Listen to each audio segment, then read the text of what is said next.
चलिए next question को हम डिस्कस करें। क्वेश्चन है 3-6 non inductive resistance R connected in star, पहला केसेस, दूसरा delta across 400 volt 3 phase 50 hertz supply.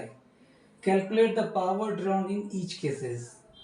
मतलब 3 रेजिस्टेंस है, ओके, जिसका वैल्यू दे दिया है 6 ओम। तो गिवन आर का जो वैल्यू है वो 6 ओम और जो लाइन वोल्टेज है वो दे दिया है 400 वोल्ट। तो आपसे पूछ रहा है कि जब रेजिस्टेंस को जो है स्टार में कनेक्ट किया गया है तब वो कितना पावर ड्रॉ करेगा, जब वो डेल्टा में कनेक्ट करेंगे तो कितना पावर ड्रॉ करेगा। तो पहला क्वेश्चन हम सॉल्व करें। तो फॉर स्टार, ओके, मान लो ये 3 रेजिस्टेंस है, आर, ये भी आर, ये भी आर, ये बी एल, ठीक है। ये line current, okay, phase current, दोनों तो इसमें सेम होता है। तो हमें पावर निकालना है। तो पावर का फॉर्मूला आप जानते हो, पावर इज इक्वल टू क्या होता है, √3 BL IL cos phi। एक चीज बात बताता हूँ, क्योंकि नॉन इंडक्टिव है मतलब प्योरली रेजिस्टिव है, तो फॉर प्योरली रेजिस्टिव के लिए जो पावर फैक्टर होता है मतलब cos phi क्या होगा, इज इक्वल टू 1। तो अब हमें BL जो दिया हुआ है 400, IL कैसे निकालेंगे। तो इससे पहले हम फेज करंट निकाल लें। तो IP इज इक्वल टू क्या होगा, BP बाई आर, जेडपी तो यहाँ पे चूंकि रेजिस्टिव फार हो जाएगा, और बीपी क्या होता है, BL बाई √3 इंटू आर। तो ये जो लाइन वोल्टेज है आपका कितना, 400 बाई √3 इंटू आर कितना हो गया 6। तो ये जो फेज करंट आ जाएगा, सॉल्व करेंगे इसको आप, ये 38.49 एम्पियर, यही क्या हो जाएगा आपका लाइन करंट। मतलब IL is equal to IP is equal to 38.49 ampere. तो पावर क्या हो जाएगा, power is equal to, power taken कितना होगा, ये √3 BL कितना हो गया 400 इंटू IL 38.49, पावर फैक्टर 1। इसको जो सॉल्व करेंगे आप तो ये 26.66 किलो वाट, ठीक है। तो अगर 3 रेजिस्टेंस स्टार में कनेक्टेड है तो जो मेन से कितना पावर लेगा, ये 26.66 किलोवाट ये ड्रॉ करेगा। नाउ फॉर डेल्टा कनेक्शंस के लिए, जब ये डेल्टा में कनेक्शन होगा, फॉर डेल्टा, ठीक है, तो हमने 3 रेजिस्टेंस, ये आर और ये भी आर, ओके,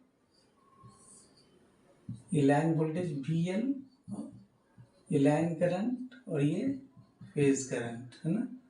और ये जो आपका क्या होता है फेज वोल्टेज, इसमें तो दोनों क्या होता है सेम होता है डेल्टा में।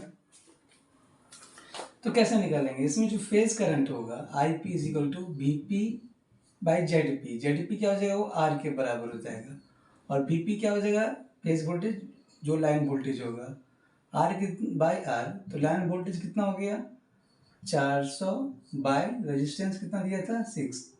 तो ये जो फेज करंट है ना, ये आ जाएगा 66.66 एम्पियर। तो जो लाइन करंट है वो √3 IP, तो √3 IP 66.67, ओके।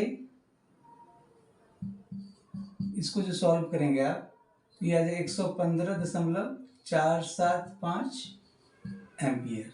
तो पावर क्या हो जाएगा, √3 BL IL cos phi।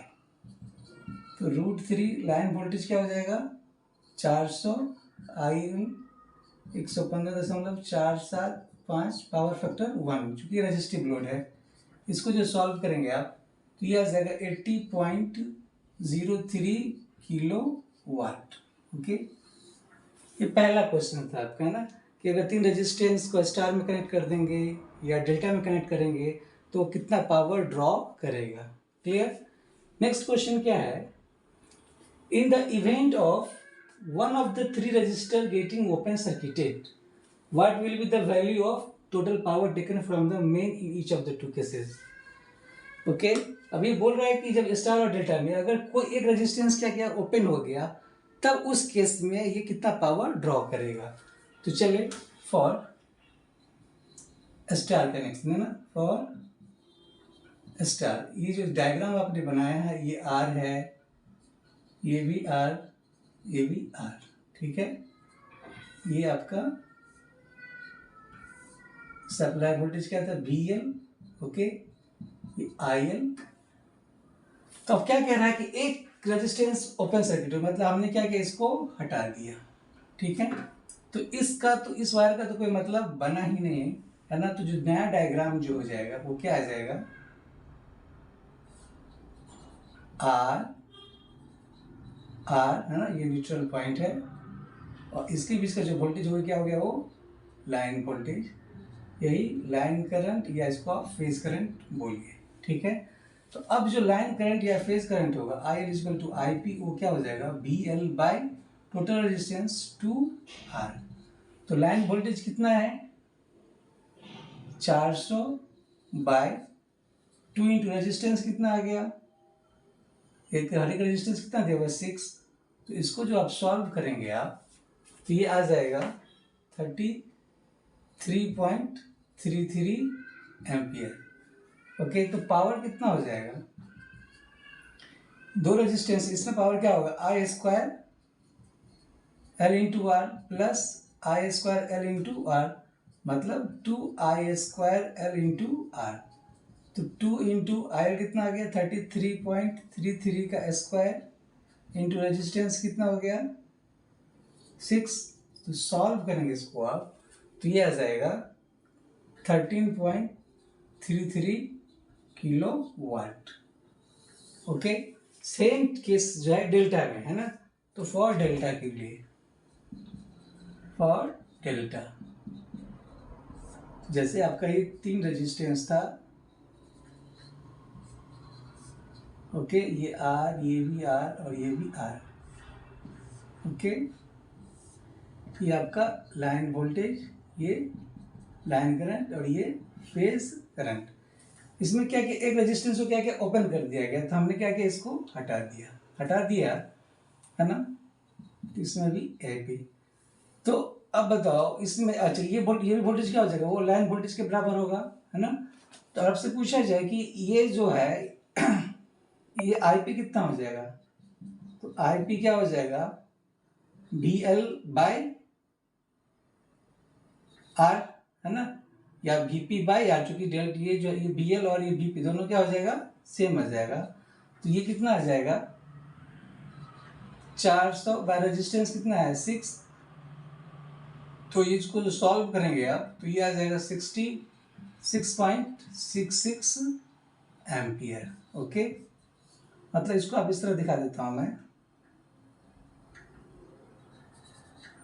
ये रेजिस्टेंस है और ये आपका बी एल है, ठीक है, आई एल, ओके, या इसको आप वी पी बोल सकते हो या बी एल भी बोल सकते हो, दोनों सेम है ना, या आई पी भी बोल सकते हो, क्लियर। ये वाला जो सर्किट है सेम सर्किट या इसके लिए हो जाएगा, ये जो पॉइंट है और ये जो पॉइंट है, ठीक है। तो इसका भी वोल्टेज क्या हो जाएगा, है ना, वो भी क्या हो जाएगा, 400। तो ये कितना आ जाएगा हमारा, टोटल पावर